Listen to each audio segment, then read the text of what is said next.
Hello, मैं राजू कुमार और Raju sir के इस यूट्यूब चैनल पर आपका स्वागत है। मैं आज रक्षाबंधन के बारे में बताने जा रहा हूँ।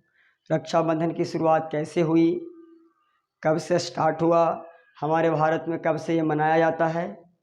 तो चलिए आज मैं आप लोगों को रक्षाबंधन के बारे में बताता हूँ। रक्षाबंधन की शुरुआत 6000 वर्ष पूर्व में हुआ था। इस पृथ्वी पर असुरों का राजा बलि नाम का एक व्यक्ति रहता था।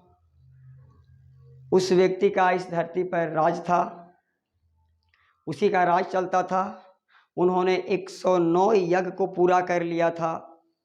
बहुत ज्ञानी था, भगवान भी उनसे खुश रहते थे। 110वां यज्ञ पूरा करने जा रहा था।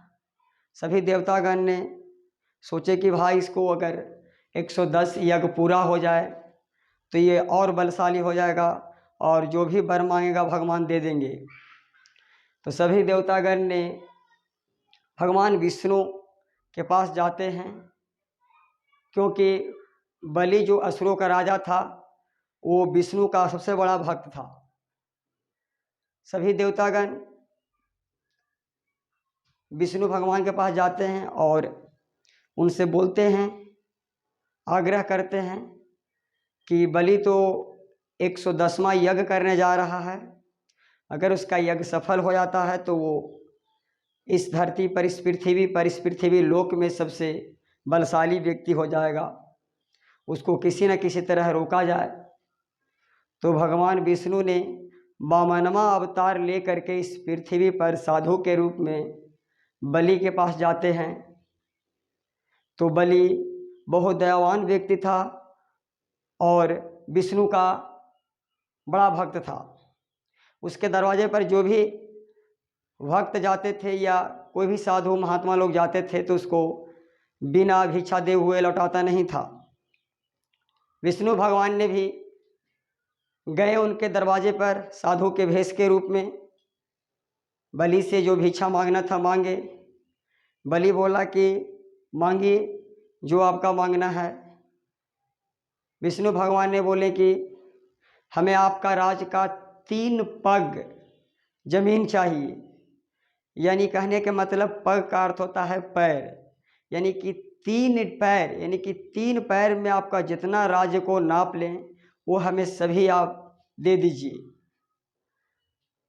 तो बलि बोला कि कौन बड़ी भारी बात है भाई, 3 पग ही पैर, लोग तो सोना चांदी जेवरात हाथी घोड़े मांगते हैं और आप ये 3 गो पग, चलिए हम दिए। बलि भी सोचा कि भाई कौन सा मूर्ख है, पंडित महात्मा मेरे पास आ गया है कि 3 पग ही मांग रहा है। मेरे पास तो सोना चांदी जेवरात हाथी घोड़ा मांगते हैं और ये तो 3 ही पग मांग रहा है। बलि ने उनको कहा कि ठीक है देते हैं, बोलिए।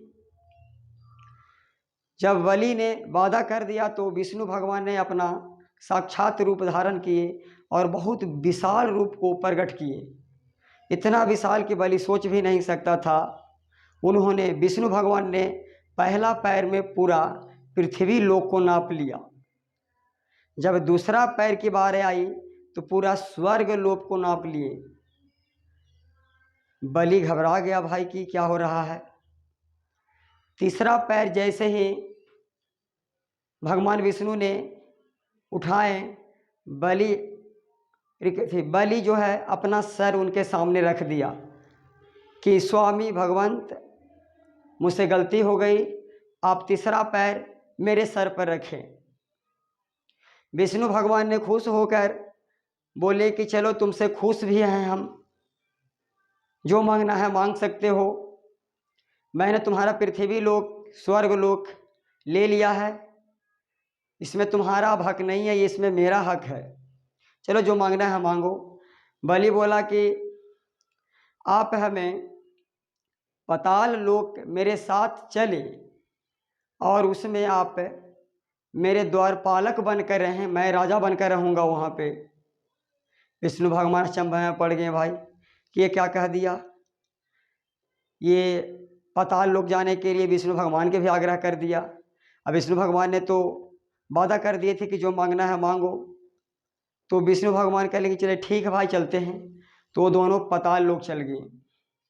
उधर माता लक्ष्मी चिंतित हो रहे हैं कि अभी तक स्वामी नहीं लौट कर आए, इतना समय हो गया, चिंतित में पड़ गए। लेकिन जो आपका नारद मुनि है, नारद मुनि उनके पास पहुंचते हैं। माता लक्ष्मी पास कहते हैं माता घर आने की कोई बात नहीं है, आपका स्वामी कहीं नहीं गए हैं, वो पाताल लोक में असुरों का राजा बलि के साथ हैं। बलि ने एक वर मांगा था कि पाताल लोक आपको साथ में चलेंगे, वहाँ मेरा द्वारपालक बन के रहेंगे और मैं राजा बन के रहूँगा। तो वो द्वारपालक बन के पाताल लोक में है। लक्ष्मी बोले कि उनको कैसे लाया जाए भाई, कोई उपाय बताइए नारद जी आप। नारद जी बताते हैं कि ऐसे तो वो नहीं छोड़ेंगे, उनके पास आपका कुछ मंत्रणा करके जाना होगा, मैं बताता हूँ आपको। नारद मुनि बोले, नारद मुनि कहें कि आप एक धागा उनके कलाई पर बांधे, माथे पर तिलक लगा करके, और उनसे मांगे कि मेरी पति को वापस जाने दें, तभी वो वापस जाने देंगे, अन्यथा वो असुरों के राजा है, वो बात को समझेगा नहीं। माता लक्ष्मी ठीक उन्हीं को बात मानकर जाते हैं और उनके हाथे पर धागा बांधती, उनके माथे पर तिलक लगाकर उनके कलाई में धागा बांधते हैं और आग्रह करते हैं कि मेरे पति को वापस जाने दें। तो जो असुरों का राजा था बलि, बोले कि चलिए ठीक है भाई, अब तो मुझे भाई बना ही ली है, तो जो मांगे ऐसा हो ही नहीं सकता कि बहन मांगे और भाई न दे। तो उन्होंने भगवान विष्णु को जाने दिया। उसी दिन से हमारे पूरे भारतवर्ष में रक्षाबंधन मनाए जाते हैं, सावन पूर्णिमा के शुक्ल पक्ष के दिन, क्योंकि जब लक्ष्मी माता असुरों के राजा बलि को कलाई पर धागा बांधे थे, उस दिन सावन पूर्णिमा था। उसी प्रथा को बरकरार रखते हुए आज पूरे भारतवर्ष में धूमधाम से रक्षाबंधन मनाया जाता है। जय हिंद, जय भारत।